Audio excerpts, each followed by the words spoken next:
বরিশাল বিভাগীয় সার্বিক আইনশৃঙ্খলা পরিস্থিতি ও নিরাপত্তা নিয়ে মতবিনিময় সভা অনুষ্ঠিত হয়েছে। সকালে সার্কিট হাউসে বিভাগীয় প্রশাসনের আয়োজনে এই সভা অনুষ্ঠিত হয়। প্রিয় নম্বর সেট করে বিকাশে সেন্ড মানি করুন ফ্রি।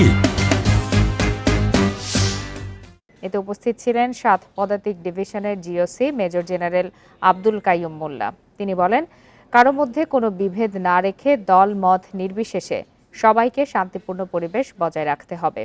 বিভাগে ৫০টি থানায় কোনো আক্রমণ হয়নি জানিয়ে তিনি আরও বলেন, বরিশালের কোনো থানা থেকে অস্ত্র লুট হয়নি।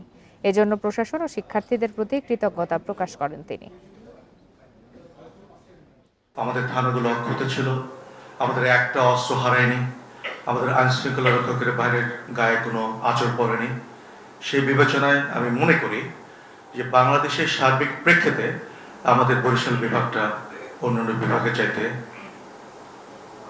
আনুমানিকভাবে আমি বলবো অনেক ভালো ছিলাম আমরা।